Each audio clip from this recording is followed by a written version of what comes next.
Bismillahirrahmanirrahim. Alhamdulillah wassalatu wassalamu ala Rasulillah Sayyidina Muhammad bin Abdullah wa ala alihi wa sahbihi wa man wala. Amma ba'du. Alhamdulillah. Kita melanjutkan kajian kitab Takratus Sadida yang disusun oleh As-Sayyid Hasan bin Ahmad Al-Kaf, dan kita masuk di pembahasan tentang syarat yang keempat. Syarat sahnya sholat yang keempat yaitu suci dari najis di pakaian, badan, dan tempatnya dia sholat. Nah, kita di pembahasan yang sebelumnya, pembahasan tentang beberapa masalah di toharoh, atau bersuci dari najis. Yang 1, 2, 3, dan 4 sudah kita bahas sebelumnya. Yang kelima sekarang, masalah darah ketika di dalam sholat. Tafsilu hukmid dami fis sholat. Perincian hukum darah di dalam sholat. Dikatakan taratan yudriku taraf. Ada yang yudriku taraf ini dalam artian nampak oleh mata, kelihatan najisnya, darahnya itu kelihatan. Wa taratan la yudriku. Ada juga darah yang tidak kelihatan karena saking kecilnya atau saking lembutnya gitu ya. Wa taratan yakunu min nafsihi. Ada juga yang ketiga adalah darah itu dari dirinya sendiri yang keluar darah dari, jadi darahnya dia. Wa taratan min ajnabi, atau darah itu dari darah makhluk lain. Semuanya ada perinciannya sendiri-sendiri itu. Wa taratan yakunu minal manafid. Dan bisa juga keluarnya dari manafid. Manafid itu berarti kayak hidung, mata, mulut, tempat yang memang terbuka ya. Wa taratan min ghairiha, atau keluarnya bukan dari tempat yang terbuka tadi, misalkan dari kulit atau dari kulit yang luka gitu. Wa taratan yakunu katsiran wa taratan qalilan. Bisa juga kathir, banyak. Bisa juga galilan, sedikit. Ya, banyak ataupun sedikit. Nah, perincian ini tadi ada khulasohnya. Yang pertama, idza kana la yudriku taraf yu'fa anhu. Kalau tidak nampak, tidak kelihatan darahnya tadi, karena saking tipisnya, saking kecilnya, maka yu'fa anhu, maafu sudah, dimaafkan, tidak ada masalah. Karena najis yang tidak nampak itu maafu. Kita lihat ada anak kencing, nyiprat kencingnya cuma tidak kelihatan cipratannya. Karena saking mungkin halusnya ya, saking halusnya atau apa, tidak kelihatan, maka tidak najis. Tidak najis hukumnya. Kecuali ada bendanya, ada baunya, itu beda lagi. Kan ada, berarti ada zatnya, kan ada ainnya. Kemudian yang kedua, wa idza kana yudriku, kalau misalkan kelihatan itu darah, fanandur, maka kita lihat. In kana min ajnabi, kalau darah itu dari darah makhluk lain, yu'fa an ghalilihi faqat, ma'fu sedikit lah.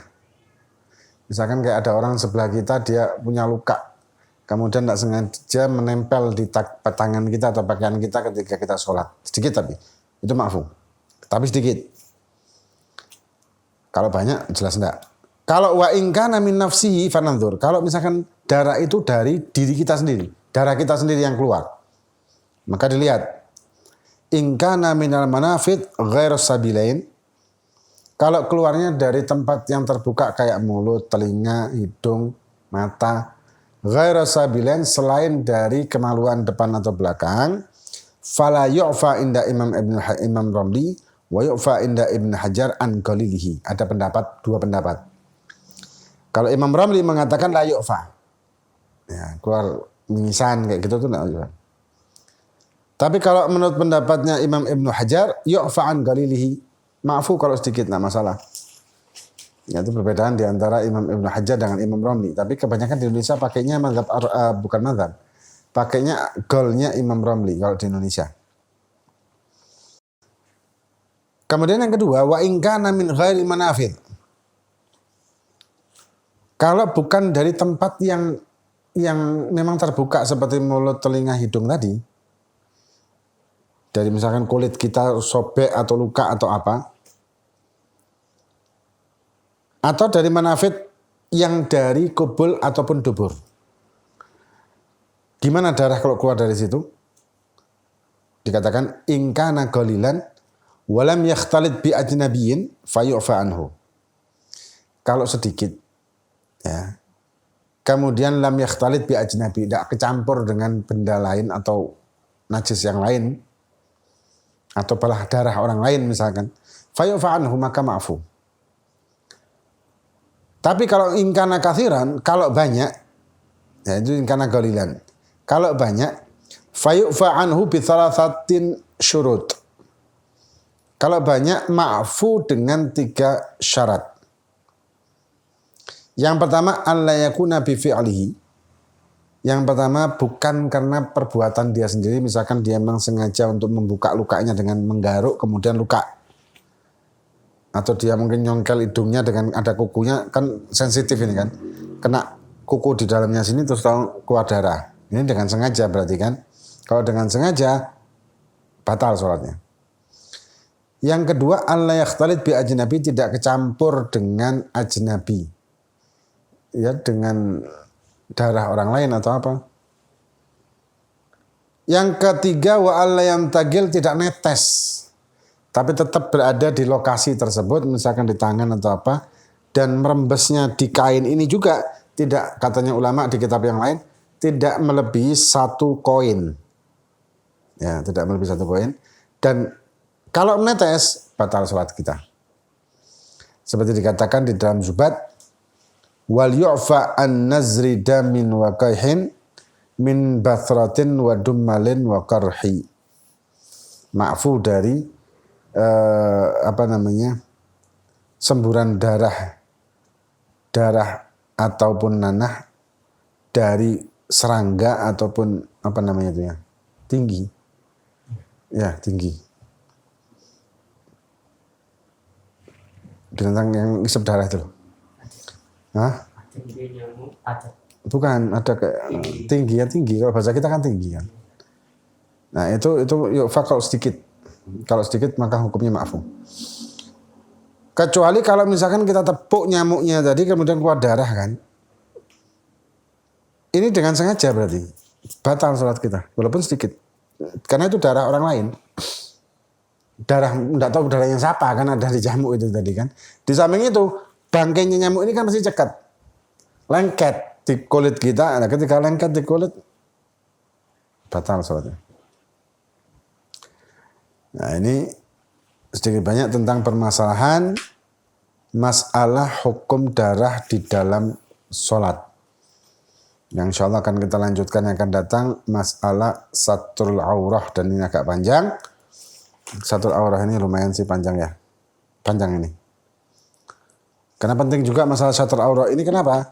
Karena ketika kita ini tidak menutup aurat dengan benar, maka kita akan masuk ke hadis Nabi Muhammad SAW.